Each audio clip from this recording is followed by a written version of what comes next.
I'm Sheila Siemens. I'm the director of the Noyo Center. Welcome to our Noyo Science series. We're super happy to see so many people on a Thursday afternoon. Good job. We're also super excited about this talk because this is a story that goes all the way back to our blue whale, and we're interested to learn more about what Geraldine has to tell us about the life of our particular specimen. So before I pass it over to Jeff, who you all know well by now, I just want to remind everybody that this is part of our education program. If you're able, please donate $10 as a donation for the talk. We'd love to keep the series going. We love that it's virtual because we can get so many people from outside the area like Geraldine to come talk to us. And support us any way you can. Come downtown. We have a new exhibit downtown. We're really excited to show people. We're finally getting to build our kelp exhibit. We have giant life-size bull kelp in our downtown Discovery Center now. So make sure you make a point of coming down and seeing us. We just wrapped up our summer science camps. They went super well. The kids were really excited to be outside and on the beaches, and our camp leaders had a great time. So a super great summer for us, and this is just part of it. So thanks all for being part of Team Noyo, and I'm going to pass it over to one of our esteemed team members, Jeff Jacobson, who is a science advisor and well known to most of you. So I'll let Jeff do the introductions here. Hi, thanks, Sheila. Long story to tell in a lot of ways, but I forget when Geraldine and I met. One of the times I was passing through La Paz from Socorro Island or some such, and she was working with her major professor back then, Diane Gendron, spending a lot of time in the field. The Gulf of California is a long, skinny ocean, right? That's got a greater diversity of marine mammals in it than anywhere else in the world. And this is like a perfect place to go out and get to know animals as individuals, which Geraldine did, got really good in the field and for a long time. And then that included quite a few of biochemical analyses. So the scale of the story she's going to tell today includes the planet in a lot of ways and large bodies of water, all the way down to the way an atom will behave in a molecule in your body. So from atoms to atmospheres to oceans, with a big old blue whale in between. And it never ceases to amaze how much we learn from a whale that comes up on the beach or any marine mammal, et cetera. It's the value of vertebrate museums that Mo Flannery knows so well about. You keep these specimens, and as technology improves, you can learn more and more about it. So Geraldine did her PhD on one round with our baleen plate and other baleen plates from blue whales. And now she's got new data. She's been in the lab in New Mexico, out of the field for 2 years. So it's going to be amazing. Take it away, Jerry. And I'm going to share my presentation. Housekeeping. Sorry, Geraldine. One more housekeeping. Yeah. Could you keep yourselves muted, please, so we can make sure that we don't interrupt Geraldine's talk. And if you have questions, please put them in the chat. If it's appropriate to break in, we'll break in and ask them, and then we can have a more open discussion at the end of her talk. So thanks for that, everybody. Go ahead, Geraldine. So welcome. Can everybody hear me? Is that fine? Yeah. Yeah, great. Okay, great. So I'm going to go from very simple information to very complex information. And if anybody has questions at the end, we can talk about them. So I'm going to talk a little bit about the feeding ecology and physiology of baleen whales. And basically, we're talking about the group of marine mammals that belong from the order Cetacea, which include all whales, dolphins, porpoises, and beaked whales. Within this group, we have two major groups, the Mysticeti and the Odontoceti. Mysticeti has baleen whales, and they filter their food. An example of this is the bowhead whale. And Odontoceti have teeth, and they're active hunters. So they have actually teeth, and they have a wide variety of different sized teeth depending on the species. But our focus of the talk is going to be the Mysticeti from now on, the baleen whales. And we'll talk about baleen throughout the presentation. So they are mammals because they have mammary glands. So that means that they feed milk to their babies. And their mammary glands are located on the back of under their belly. And the babies basically suckle around these two mammary glands they have. This is just that you have a bit of information on the group. So because I'm going to be talking about whales, the different parts of the body of the whale include the blowholes, which are the equivalent to our nostrils. They have a pectoral fin, which would be equivalent to our hands, a dorsal fin, a fluke, and some species, not every species, have some structures that are called ventral pleats under the throat. And then they also have, hanging from their upper jaw, the structures that are called baleen. And baleen are made of keratin, and we will talk about baleen throughout the presentation. They're made of keratin like our nails. They grow constantly, but they also wear constantly. And basically, on one side of the jaw, they have like 300 baleen plates. On the other side of the jaw, between 200 to 300 baleen. So that varies among species, the number of plates they have. Among the baleen whales, there are different species. A lot of people ask me if there's only one species of baleen whale. There's different species. There's a blue whale, the fin whale, sei whale, bowhead whale, humpback whale, Bright's whale, gray whale, and minke whale, just to like set some examples. And they're pretty different physically, so that in the field, some of them are easier to identify compared to others. What's interesting is that even though these baleen whales are really large, they feed on really small prey compared to their body size, like amphipods, krill, or fish aggregations. And these groups basically make aggregations in the ocean, and the whales target these aggregations using the baleen plates as a filter feeding structure. And this is kind of like an example of a krill aggregation versus a fish aggregation. Now, why is it important to study this group? First, baleen whales are very important because they're considered sentinel species. They give us information on the ecosystem's health. Their presence or absence in different parts of the world will tell us if that ecosystem is healthy, because they have very high energetic demands. And so typically they're distributed where there's a lot of food. If there's any shift on the availability of their food or any shift in their ecosystem, the populations will probably have a shift in their distribution. So they're basically considered sentinel species. Also, whale watching is a billion-dollar industry that is used by many providers. So they also are important because they basically sustain great whale watching companies all around the world. But what are the limitations when we want to like do research on the feeding ecology or physiology of these very charismatic and elusive creatures? First, when we go out and see, we don't really see anything. This is basically 80% of the time what we as whale researchers do. We just watch over the ocean and try to look for them. And it's not always easy because whales have a wide distribution, and also some of them spend 75 to 85% underwater. So that's why when students come to me and ask me, I want to be a whale researcher, I'm like, do you really want to be a whale researcher? Are you ready to be 90% of your time just like under the sun trying to find the whales? Because basically you're just going to be with them like between 20 to 30% of your time. And I'm gonna like the focus of this study, the methodology I'm gonna show you of how we study whales is not specific to blue whales. We can use it with different species, but I'm gonna put like the blue whale example just because it's my muse, and also it's the species I mostly have studied with the techniques I'm gonna show you. So the blue whale is a mammal from the Cetacea, Mystici, and it's also from the family Balenopteridae.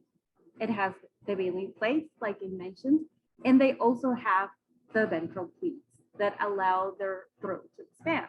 And this is because the way they feed is that they have this strategy that's called lunge feeding. And lunge feeding basically consists of the whale opening the mouth, the plates expand because it's a very expansive tissue, then all the water together with the krill aggregation gets in the throat or the mouth. And then basically with the tongue, they close the mouth. With the tongue, they just expel extra water, and the baleen plates are gonna hold the prey inside the mouth, and then it swallows. So that's why they're filter feeding their baleen plates, their baleen whales, because they have baleen. And basically that's the important information to know from now on. This is just a photo that I wanted to show you just to see how massive and how amazing blue whales can look. This is a blue whale mom with a baby in the Gulf of California. This is an aerial shot. And basically this whale must be around probably 28 meters long. So they're massive. And the babies, when they're newborns, they are 6 meters long. That's like a newborn blue whale baby is 6 meters long. So basically, blue whales are considered to be stenophagous, mainly feeding on aggregations of krill. Sometimes they might feed occasionally on copepods or pelagic crab or lanternfish. Although 95% of the stomach contents during the whaling era were found to be krill. So that's why they consider that basically they just eat krill, the blue whales. In the blue whales are distributed worldwide, but there's different populations. In the Northeast Pacific, there is a population that basically in the summer is distributed along the Gulf of California and the California current system, having its highest concentrations around the coasts of Oregon and California and the Channel Islands. And then they can migrate on winter to two potential migratory wintering zones, which could be the Gulf of California, a semi-enclosed sea that belongs to Mexico, or the Costa Rica Dome, which is like an oceanographical process that's in the middle of the ocean. So whales typically summer on one side, but then can migrate to two different wintering zones. During this migration, they will eat year-round krill aggregations wherever the conditions favor the aggregations of this prey. But the question that we have always made around like their migration is, are these feeding strategies or migratory strategies varying by age or sex class? Do different individuals have different strategies because they are different sex or because they're different in age? This was a question we made and we did not know the answer. Satellite tagged whales, which it basically consists on getting the satellite markers that are, they put them on the body of the whale, have proven there's definitely individual variability in the migratory strategies of individual whales. However, the limitation with tags is that first, they have a very high cost, and second, they can only track a whale's life for 3 months, because typically at the 3rd month, the whale's body basically the tag is released from the whale body, and at the most, the tag can be there 1 year. So that's the only information you can get by tagging. And these tracks that you're seeing in this map are all different whales tagged. They were tagged off the coast in California in the Channel Islands. And you can see how tracks behave differently, and that means that there must be individual variation. So this is a tagging approach, and it has a very high cost. So researchers, what we have done is that we have been using these like biomarkers that are embedded within animal tissues, and not only on animal tissues, they're worldwide distributed. On Earth, they're everywhere. So we're gonna go back to our basic chemistry classes. All of you know this periodic table, and the periodic table has all these elements that we know. And the elements are basically made like the smallest part of the matter is atoms, which are composed of a nucleus, a neutron, neutrons, and electrons. And it's like this basic chemistry. We all saw this when we were in high school. But atoms have subspecies. Each atom can have different isotopes. And the only difference between different isotopes of the same element is their weight. So basically, there's a difference in mass, and there's going to be lighter isotopes and heavier isotopes. And the only difference between the heavy and the lighter isotopes is that one has more neutrons and the other has less neutrons. The light isotopes in the world, from carbon, nitrogen, all the elements we can relate, hydrogen, oxygen, light isotopes are more abundant than heavy isotopes. 98% of the Earth is made of lighter isotopes, whereas 1.9 to 1.1% is made of the heavy isotopes. So these are all just kind of, I would describe them as a species of an atom, of an element.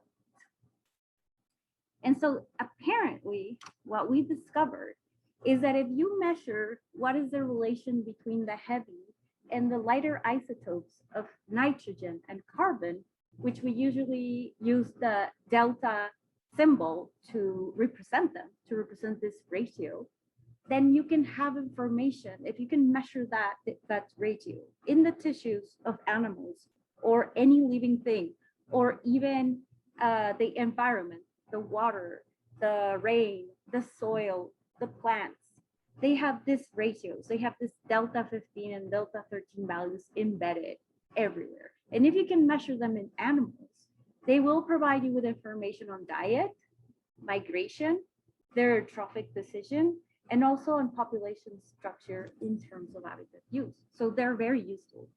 So basically these are signatures. We can call them signatures, the delta 15 signature, the delta 13 signature in the world. And they're in our own tissues too. And so I'm just gonna try to go to the very first picture. Yeah. Hold it. You gotta just scroll. So I'm just gonna try to describe a little bit how they work.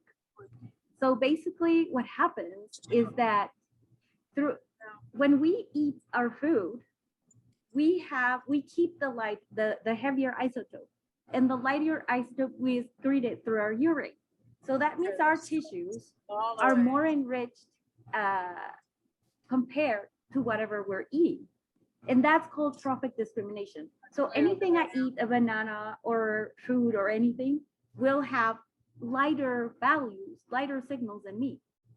So that means that whatever I eat has these isotopic signatures, and they're incorporated into my skin, but with a retention of the heavier isotopes. So that means that they're helpful to know what you're eating. But also it depends where am I eating. So if there's a system where phytoplankton region 1 and the phytoplankton has a different signal, starting signal, and a region 2 where phytoplankton has a second signal, then we're going to be able not only to track what I am eating, but also where am I eating it. This all with isotopes. And it also depends on my tissues, because probably, I guess everybody's aware that our tissues have a different incorporation rate. Our tissues are constantly growing and are constantly being reformed and also broken. So metabolically active tissues like skin, liver, and muscle will have a constant rate of incorporation, but metabolically in our tissues like our nails will record throughout time in the growth rate what we have consumed throughout time. So that means even our own nails could if I analyzed our nails, the nails of everyone, I could backtrack what you were eating the last month. And basically, so basically you need for the technique to work, you need to have prey that has different values. You need prey that has different values. If everything you're eating has the same isotopic signature, then there's no variation. So you wouldn't be able to know. If I only eat bananas year round, I'm only gonna eat banana. So there's no variation. But if I eat bananas in like Costa Rica and then I eat bananas in like Mexico, there's gonna be a gradient in the bananas I eat. And then I can say, oh, there's a switch in that like banana signature. So in the case of whales, because we know they eat krill in a combination of ectophids, here we can see that the Gulf of California will typically have higher signatures, the California current ecosystem, intermediate signatures, and the Costa Rica dome, lower signatures. And that we can use to backtrack what has the whale done throughout his life. Where has the whale been? And so, like I said, baleen are metabolically inert tissues that grow constantly, but they wear constantly. But that means that I get a record of 4 years of whatever the whale did. And how do we do this? Well, first, we have to have the length of the baleen, because it's very important. And here I have like a baleen plate that I can show at the end of the presentation. So I'm going to have this baleen plate that has either a 70 centimeter length or a 30 centimeter length. And depending on the length, I will have several years of the whale's life. Like in this example, here, the gray shaded areas represent first the higher area, the Gulf of California, the middle area, the Costa Rica dome, and the California current ecosystem, and the lower, the Costa Rica dome. And those oscillations you're looking with the blue line represent where the whale was during its lifetime in different years. Because if you have the date of death of the whale and what is the growth rate of the baleen, then you can back calculate what the whale did throughout his life. So our hypothesis was we had the signatures that record whatever the whale's eating. We knew the whales move among ecosystems where the signatures are different. We already categorized where the signatures belong in a graph and what we would expect to see if a whale was moving around. So we hypothesized that the blue whale migratory strategies vary by age class, and these variations in sex. And these variations could also reflect different energetic requirements throughout their life and the physiological status among groups. So to do this, we have to get baleen, you have to have a dead whale. There's no way to get baleen from a live whale. So we went around museums and stranded networks and were able to get one of the largest baleen plate collections currently available for the Pacific, which was 13 blue whale baleen plates from different animals. We had 3 adult males, 4 males, 1 male that we did not determine the the age class, 1 juvenile female, 1 juvenile male, 1 female that was weaned, 1 male that was weaned, and 1 animal without sex ID that was weaned. So the way we process the samples is that we assume that baleens are constantly growing. So if we drilled intervals of 1 centimeter, we would have a constant historical record of where they were. Because baleen plate grows around 1 centimeter per month. That's like maybe between 12 or 13 centimeters a year. So we know each month of this plate represents the integrated foraging strategy of a whale within a month. So that means we were kind of like the whale dentists, and we were drilling plates in the same manner. They clear our cavities, but in this case, along the baleen plate. And that way we were able to get these traces, which, like I mentioned, the length in centimeters would be the representation of time. And on the y-axis, we would have our isotopic signature, in this case, the nitrogen signature. So what did we find after we analyzed these 13 plates? So it turns out this is the data for the 3 adult females. The adult in the middle is the adult female that's stranded in Noyo Center. And something that it's worth noting is that there's pretty much cyclical movements around different areas. So females are definitely moving almost seasonally around the Gulf of California, the California current ecosystem, and the Costa Rica dome. And to exemplify, like just so that you get an idea, here's like my migrating whale. And so she has been, they did this throughout their life. But then what happened when we analyzed the males? I mean, what we were expecting, maybe they should be cyclical too, like females. Turns out males are lazy. Males are very lazy. And if you see the plot of the males, except for the adult male on the right, the 4 adult mates just remained within the California current ecosystem throughout most of their life, except for this one other guy, the guy that decided to probably follow the female. So we're like observing that females have cyclical oscillation throughout time, throughout different foraging areas, through a span of 3 to 4 years, while males are remaining within the same ecosystem. So they're kind of lazy, and they're also more constant. And this could be a migratory strategy that varies by sex. So males will tend to remain in the California current ecosystem because they don't need as much energy, or they don't need to raise a cow. So they would rather just stay in that ecosystem. Whereas some males might decide to follow females, probably to increase the probability of mating. But what happened to juveniles and weaned whales? Well, clearly juveniles are still learning what's the deal with migration. Like all juveniles, they are very confused. They don't know where to go.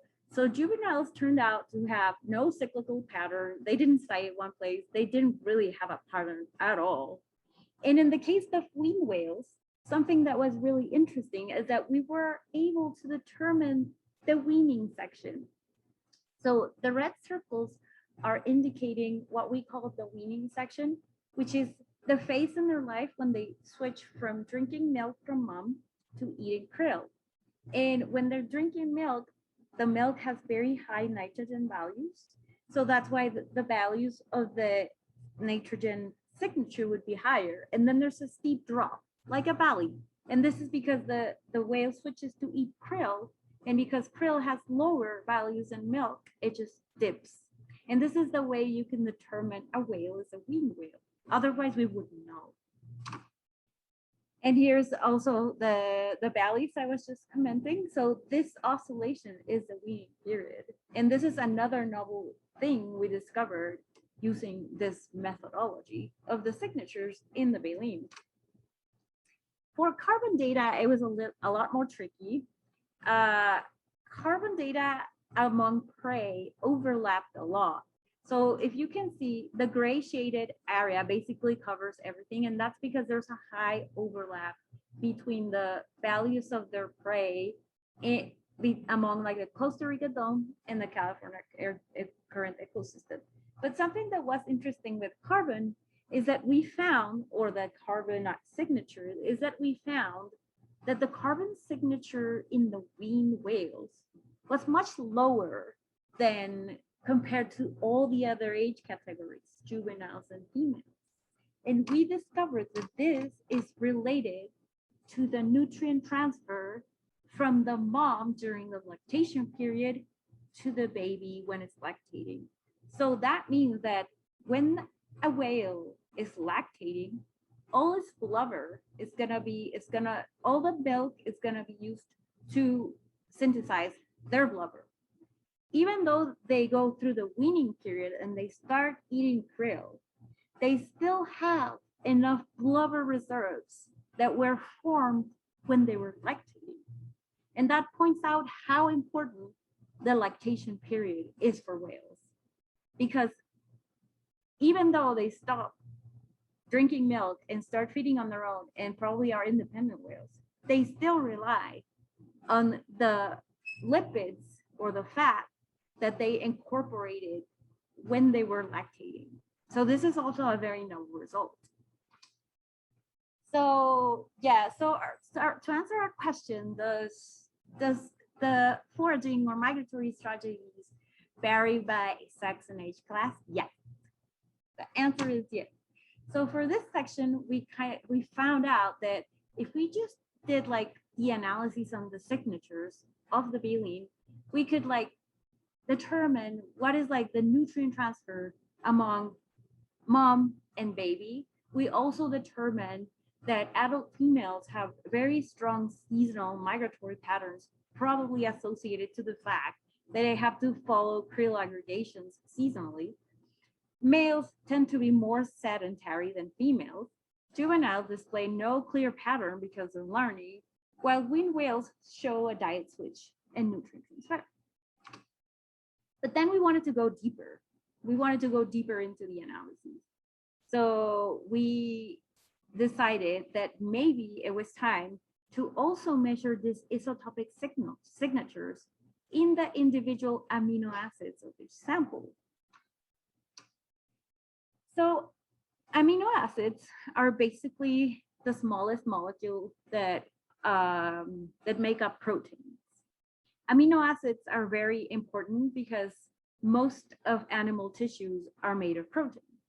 There's essential amino acids, which are the ones we can only get from a diet because we cannot synthesize. And there's also non-essential amino acids, which are the ones our body is able to synthesize. And the only thing you have to know about amino acids at the moment is that amino acids in your tissues have very specific metabolic pathways. So whenever you eat anything, the way you're gonna obtain the essential and non-essential amino acids through your body has specific metabolic pathways. So that means that if you have information on the isotope patterns of your tissue through each of the amino acids you measure, that means you can also talk about physiology and physiological requirements. So some of the questions we made for this part is, are like the baleen amino acids useful to separate different foraging areas, just like we did with the entire tissue in the first section of our work? And can we use these patterns in amino acids to assess the physiological conditions of fluids? So this is the trace that I've been showing throughout the presentation. And this time what we did, so this is a single value that we get for delta 50. When we do the amino acid analysis from that one sample there, we can expand it and measure the isotopic signatures in 14 amino acids of one sample. So we get alanine, glycine, threonine, serine, valine, leucine, isoleucine, proline, aspartic acid, glutamic acid, tyrosine, lysine, and arginine from a single sample. And I'm pretty sure many of you are very related with these amino acids because we sometimes take them in caseins. We take our proteins, we take protein powder, and all these amino acids are in those powders we daily drink for those who like to drink protein shakes and stuff like that. So to do this, we have to do wet chemistry. And the reason is because amino acids are very heavy molecules. So we have to first take the tissue, we have to separate it into amino acids by using hydrochloric acid. And then we add wings to the amino acids, basically using a common method that's called derivatization. Why do we add wings? Because basically we burn them in a machine. And this machine will provide us this spectacular chromatogram with all these 14 measurements of a single sample. And I don't want to get into like too much detail, but just that you have an idea, and for those who have been following, in the case of nitrogen amino acids, there are some that we call trophic, some that we call source, and some that we call physiology. That's the way we categorize the different signatures of nitrogen. And that's because trophic are gonna change drastically when you eat. So they're related to the diet.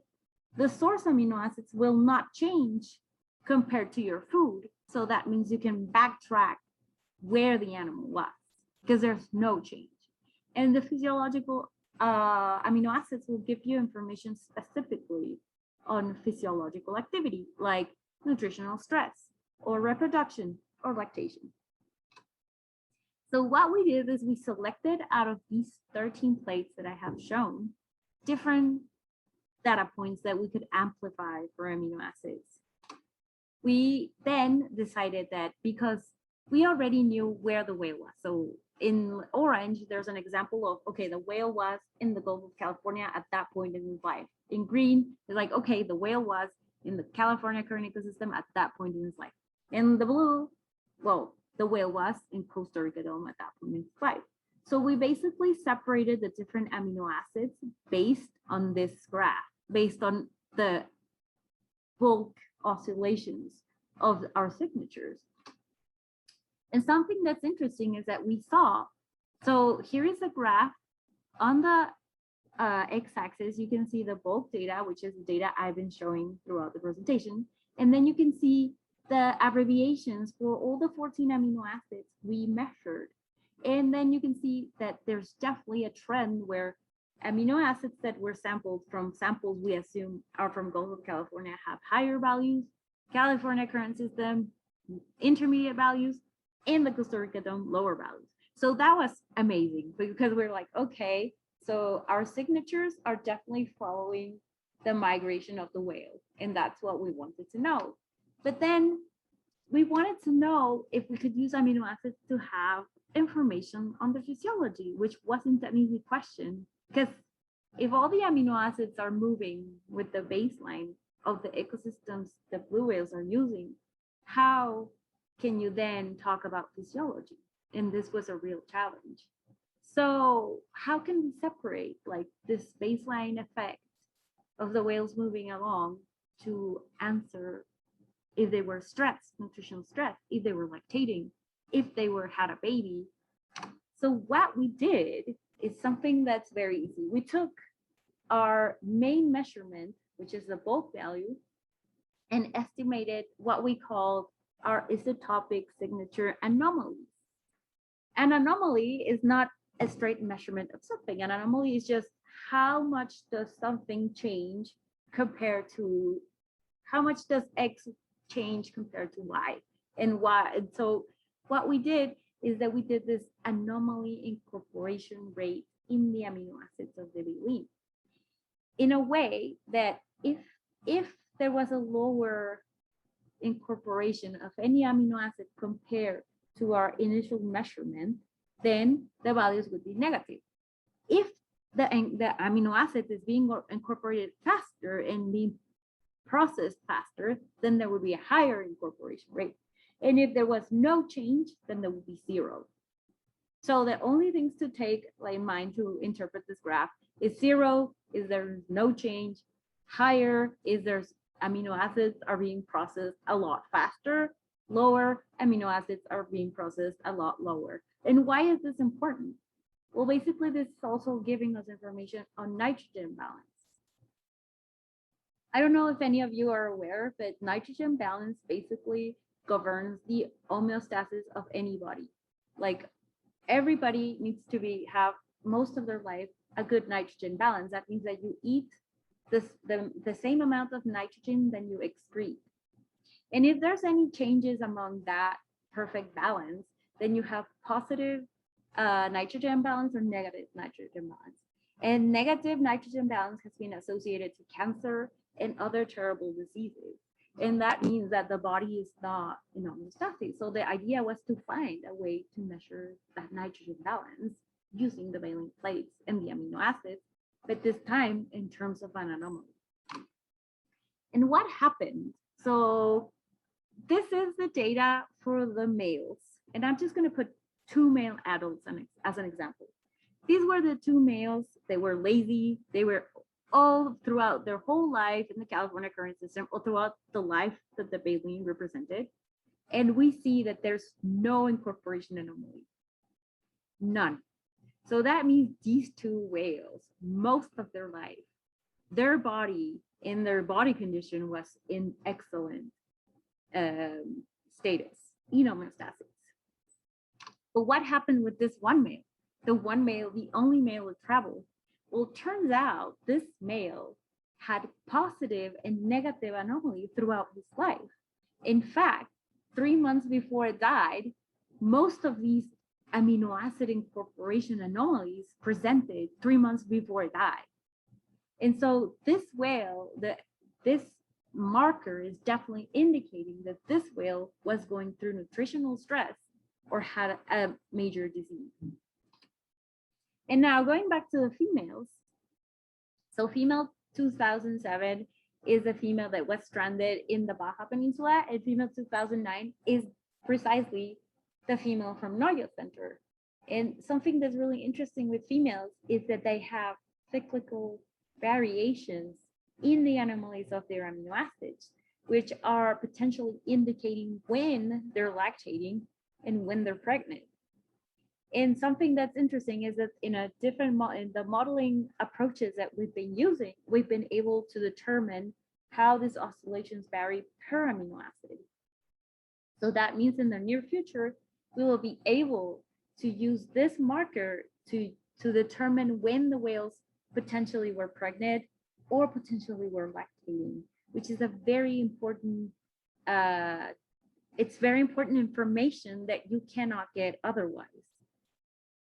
Because otherwise you would have to have a photo catalog and long like recording histories of the animals, and still sometimes you don't get to have such a good record of what's happening in the whale's life. And just to show a little bit, this is all the anomalies for the 13 whales. Something that's really interesting and is that during the lactation period, which is in blue, in dark blue, we did observe that there was also stability, which would make sense because when you're lactating, if you're lactating from mom, your body has to be in homeostasis. And during the lactation period, most of the whales were in homeostasis during that time. So that means that amino acids, using our signatures with the amino acids, is useful to separate foraging localities, but it's also useful to infer what is the physiological condition of a whale. Now, just like as an additional information, we can use this technique also to have information on health in on human health. There was this work where they established what was the different values of amino acids in cells that had cancer and cells that were healthy. And cells that had cancer had specific amino acids that had much higher values than cells that were healthy. So that means that this type of technique not only helps us with whales, but can be used also to analyze other physiological conditions from different taxonomic groups, including humans. So these are all the institutions that have supported my research. Currently, I'm doing my postdoc at the University of New Mexico. And this is just like to take home. This is a blue whale eye. And it's kind of like one of the best pictures I think I have currently from blue whales. And I hope you like the presentation. That's it. Do you have any questions?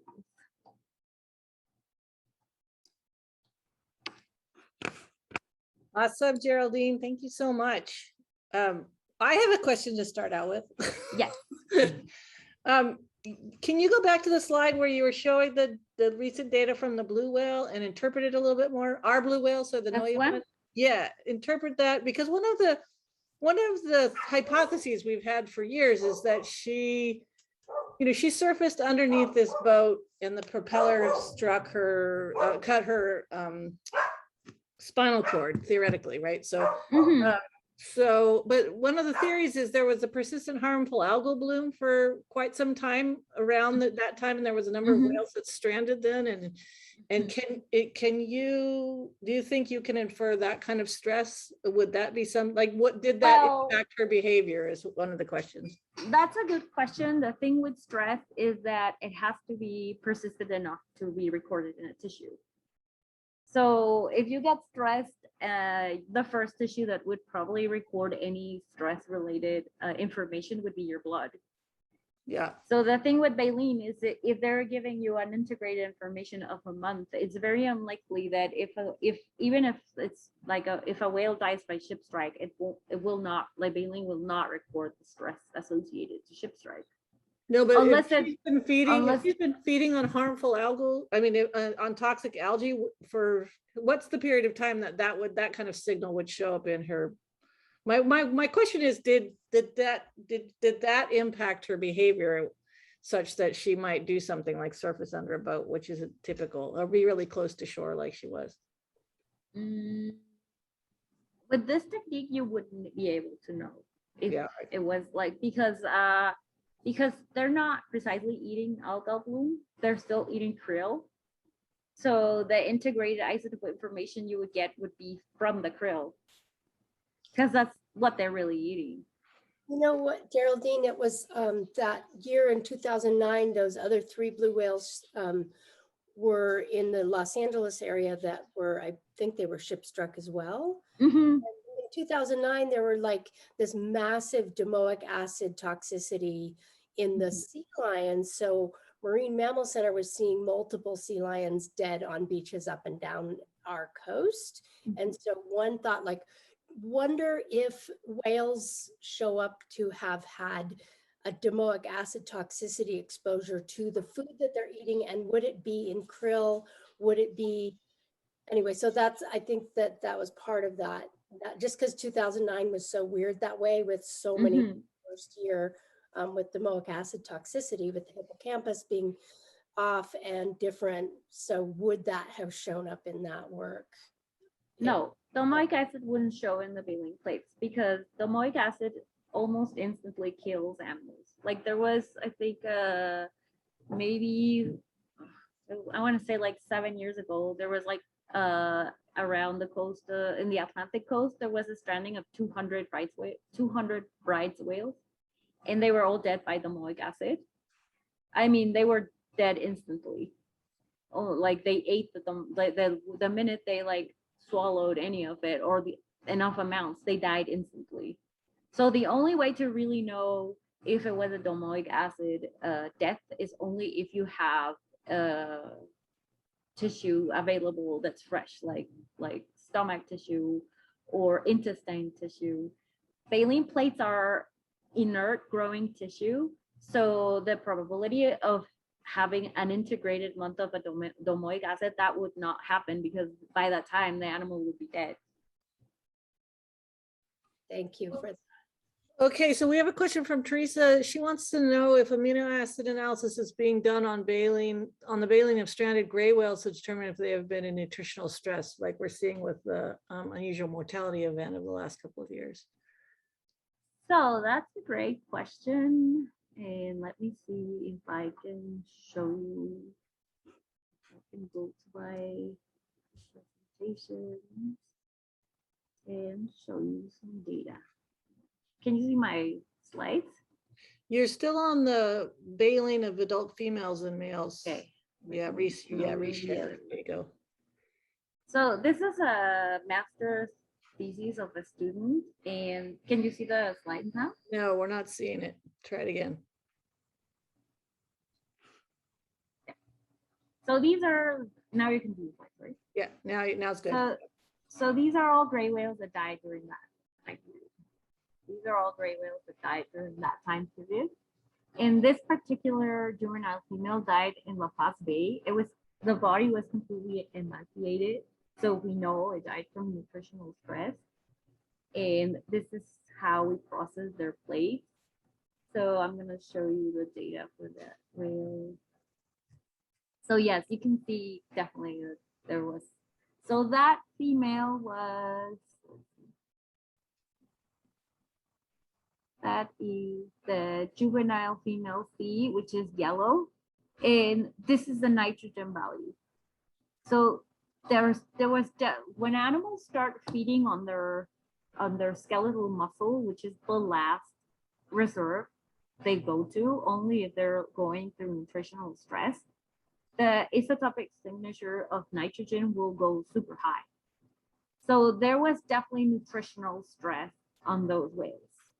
So the reason they probably stranded, and the high strandings in gray whales during those years, were definitely associated to less food available, potentially in the Bering Sea, which is their main feeding area. This whale was definitely trying to find food and went into the Gulf of California, and we found some creepy things inside his intestine. So it was probably trying to eat anything it could. Like there was mud and all kinds of things and algae in the intestine. So the animal was trying to feed, it just was not finding any food. Wow. but that like, so right now we have 18 plates. We've only analyzed 5, but we have 18 plates that include different sets of whales that were stranded during that like nutritional stress period. And we have whales that stranded in other, and yes, we will be able to probably answer with amino acids if that was stress, because during fasting, amino acids have a very specific pattern. And one of my colleagues here developed a model for elephant seals that fast to determine if any of like the parts you're analyzing classifies as fasting or nutritional stress.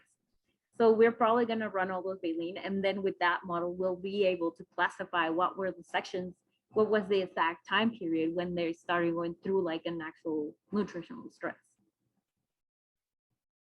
Yeah, that's awesome. And Jeff points out that Barbie is working on this now, including fatty acid analysis. So we'll have more on that story too. Any other questions? I mean, people are feel free to unmute yourself now and ask them directly if you want, or put them into the chat. Now we're in the more informal part of our talk. So is there any other questions anyone has for Geraldine? You got a lot of thank yous. This was very interesting. Oh, I'm glad. I hope it wasn't too like complicated, but I wanted to give like the whole story. I have a question. Yep. I have a question about Geraldine. This has been great, by the way. Thank you. Early in your presentation, you said something about a whale feeding and a calf suckling the mammary gland. How does, I've never been able to figure out, how does that happen? The calf doesn't have any lips. So what happens there when the slit opens? Does the mammary gland come out? So like and Jeff could expand on this, but the way, like, I've never seen it myself, the way it's described is the mammary gland is inside this slit. There's a slit and it's inside. So the baby will come and stimulate it, and then the mammary gland will like pop out, and then the whale would like use his tongue and use it like it's a little funnel and then suck the milk. And the milk is very dense, like whale milk is around 60 to 70% fat. So that means that it has it's much denser than the sea. The one thing I've seen is milk, and I've seen it floating in the surface when sperm whales are lactating. And we go to the whale footprint, there's like flecks of milk and you can see it floating. So it's a very dense milk. And just because of the density and then the capacity of them like twisting their tongue around the nipple, then they can just suckle milk. Thanks. So going back to our blue whale, like, not to put pressure on you because I know you're working hard, but when do you think we'll learn more about whether or not she was pregnant or lactating or any? When do you think that data will be? So right now we're about to. So this is the blue whale. Let's go to the. Are you watching my presentation? Yeah. Okay, let's go to the oscillation. So right now we're at the stage where we're just gonna first publish the description of these anomalies that we've seen that are very helpful. Okay. But right now, if you see this graph that I showed, because I didn't want it to get more into the complications. If you see the graph right now on the x-axis, it's only the amino acid. There's no temporal pattern associated to the amino acid. So what we're doing now is that we did the amino acids, and instead of having the amino acid back, the amino acids in color, and the temporal pattern is on the x-axis. So what we're observing is that there's definitely a specific pattern in the amino acids that's seasonal. But now what we have to play with is what is the combination in the offsets of different amino acid anomalies that provides you the exact lactating period versus pregnancy period. To do that, we're probably gonna take a while, because right now we're just gonna describe these anomalies in our first publication. But right now I actually have cow-calf pairs from southern right whales, which are like the mom and the baby. So I am characterizing the hydrogen, the nitrogen, and the carbon signatures for these pairs that we are like 100% sure this is mom, this is baby. And the idea is that mom was lactating. So that mom has to have exactly the pattern of amino acids we would expect on any lactating whale. Like that offset among amino acids should be pretty constant among the different taxonomic, even though they're different species. So the idea right now is to analyze it. They first publish this paper just describing that there's definitely a seasonal oscillation associated to physiology. And on a second level, we're going to publish that lactating pattern for southern right whales. And on the third level, we're going to try to use then that model and put all the data we have from this whale, from the whale from Noyo Center, into that model. And we should be able, if any of the time periods we amplified was a lactating period. So Jerry, looking at the graph you've got there from 2009, that's the Noyo female, right? Yeah, that's on the right. And so from left to right, she dips down and then she rises up, and you're noticing that she like stayed in the California current system for a year, longer, for a whole year, and then got back into her other oscillations. So what's your speculation there, and what would you expect to find if you did the hormone analysis and or your amino acids? I would expect that that whale was not pregnant in that time. I would think that that whale is not pregnant during that time, but I want to show you something real quick. So she was resting between pregnancies, and then the other oscillations were for... Because the other whale, the other female, has the same pattern where there was this 1 year that where there was 1 year that it didn't migrate. But right now we're working with a master's student on a paper that Jeff is co-author of, but he has not seen because it's not yet ready. But I'm gonna show you. It's always that way. It's always that way. Papers have long legs.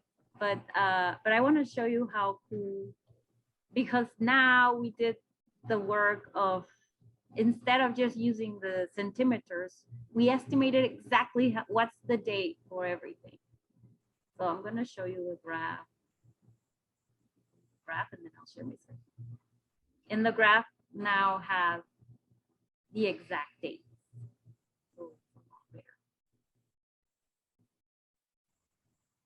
So now you can see it in that.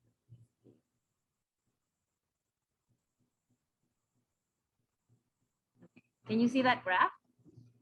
Yeah. So this is the Noyo Center Baleen.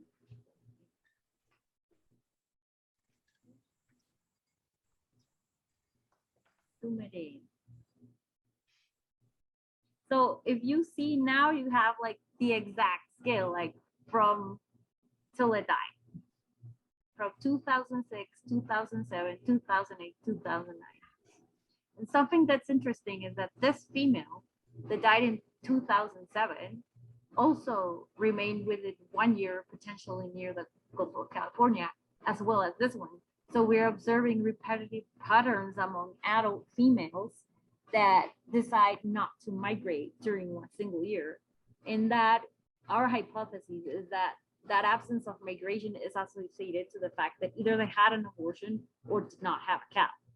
And basically we're like our hypothesis is they only migrate to their wintering areas when they're really like pregnant and ready to have a calf.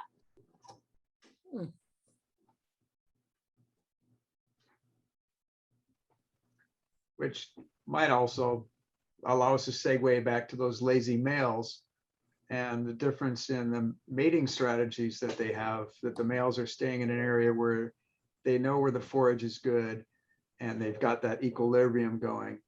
And then the female did the same thing in her resting year, where she was able to stay in likely a higher productivity area. Is the California coastal current system higher productivity, would you say, Jerry, than it's intermediate? It's intermediate between the area, the shaded area below represents what we would expect if the whale was eating and migrating to the Costa Rica dome. In the middle is a California current ecosystem, and the top shaded area is the Gulf of California. So some of the things we can note about the Noyo Center whale is that pretty much it never went to the Gulf of California. It was a whale that consistently during 4 years migrated only from the Costa Rica Dome to the California current ecosystem. So whether that behavior was inherited from her mom or it was a behavior that developed through time, we do not know. But at least during the time period we sampled this whale, during 4 years of its life, it never went to the Gulf of California, which is quite interesting because the other whale, the other female, goes to every single system. And so it's interacting with most of the whales of the population. Whereas the Noyo Center blue whale only remained between those two foraging areas. And before it died, like a couple of maybe 7 months before it died, it was in the Costa Rica Dome and then migrated to the California current ecosystem and died. So clearly, whatever triggered its death occurred in the California current ecosystem.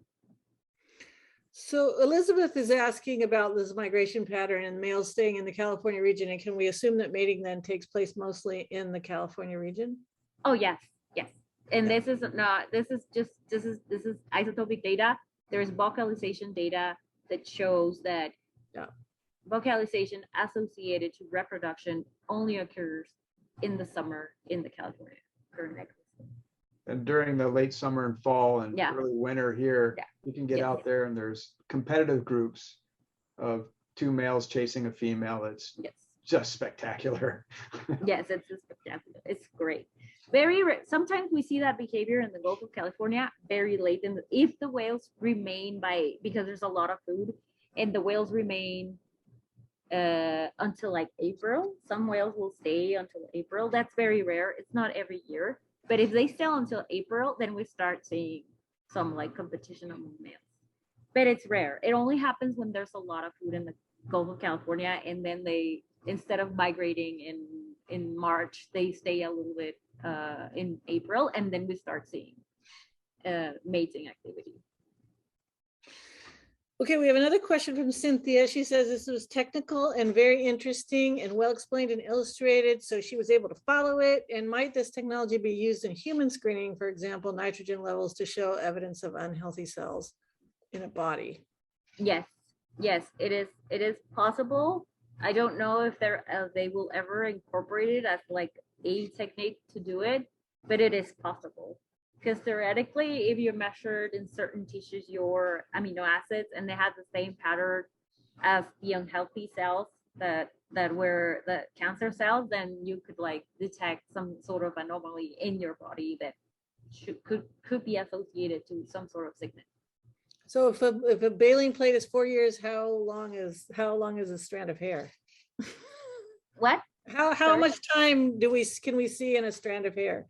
In a hair, so I think hair is also, I believe it's like 0.5 centimeter a month or something like that. So it depends on the length of the hair. Right, yep. 0.5 centimeter a month. That's it varies a little bit among age classes, and it also varies a little bit among latitudes, but between 0.5 centimeters to maybe, if you're like a young if you're like 1 year old, 2 year olds, maybe 1 centimeter a month. But if you're like an older person like me, it would be like 0.5, 0.3 centimeters. Fascinating.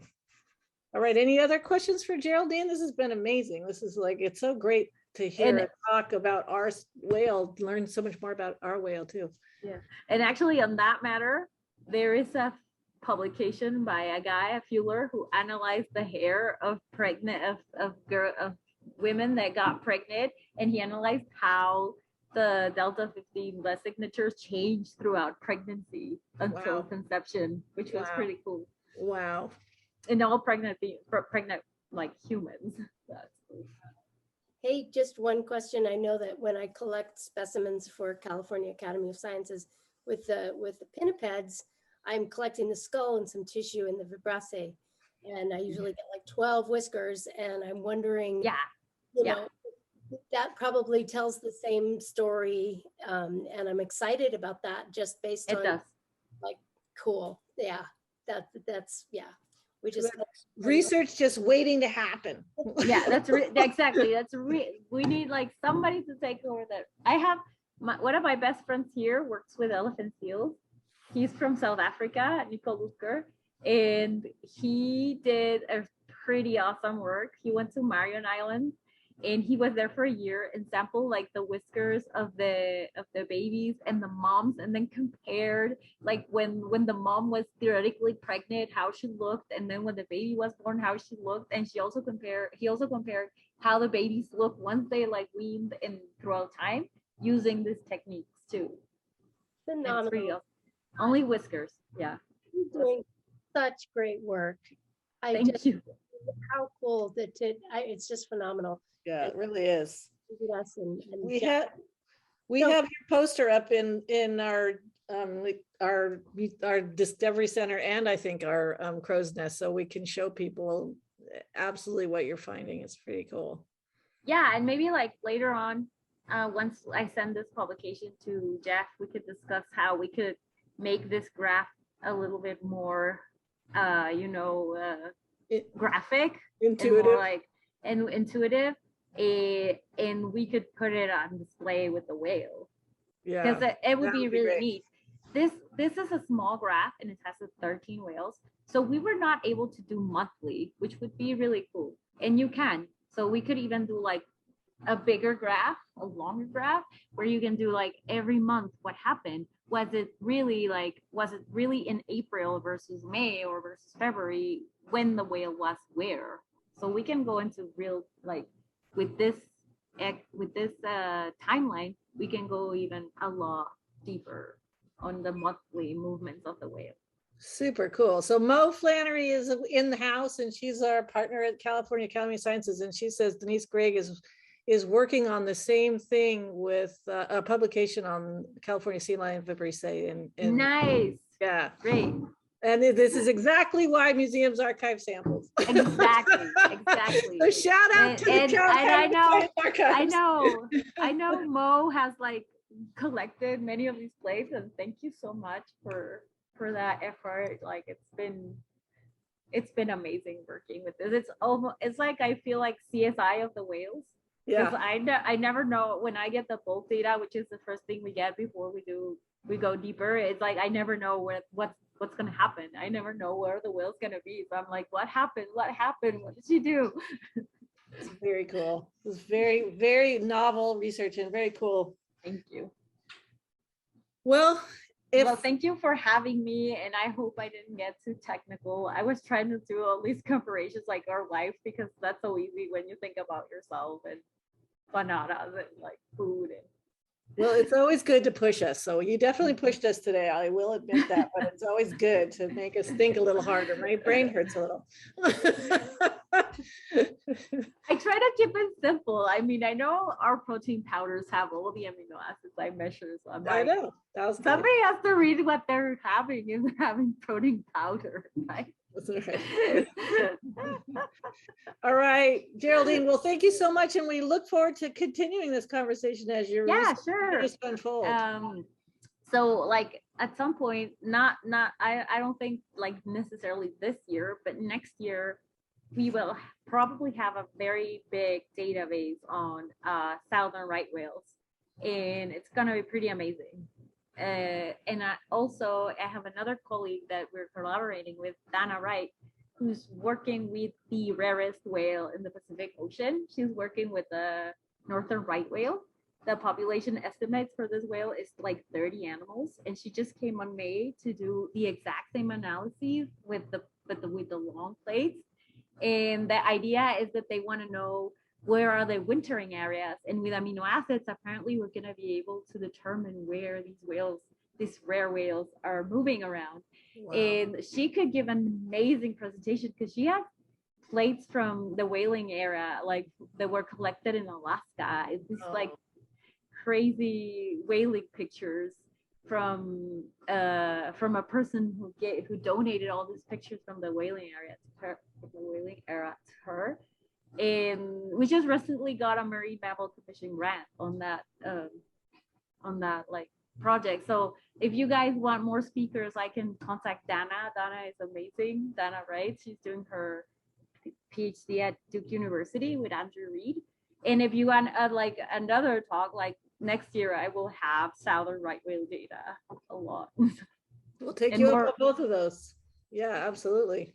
And Yeah. the right whale story is relevant for for our coast here, because the San Francisco whaling stations were taking right whales Mhm. right off the coast Exactly. here. So Yes. same latitude as on elsewhere. Yes. And one of your last comments from Lauren said your presentation was just right to make things understandable. So there you go. Oh, I'm glad. Thank you. I was very nervous because this is the first time I go full science. Like usually I'm very sweet. I'm like, oh, this is a whale. Oh, this is a fluke. And I was like, no, this time I'm gonna give them the real thing. Good job. Good job. Well, thank you again. Thanks everybody for Thank taking you the time for out. coming. Thank Yeah, you for thanks. everything. Thanks for spending the afternoon with us. We really appreciate it. Yeah, it was Yes. super nice. Whenever you want to have me again, when I have more data, I will Okay. poke you in. Absolutely. Absolutely. And we'll have this up in about a week. So if you want to share it with your colleagues. Thank you so much. Of course. All right. Thanks everybody. Enjoy the rest Thanks. of your evening. Thank you. Take care. Thank you for coming. Thank you for the invite.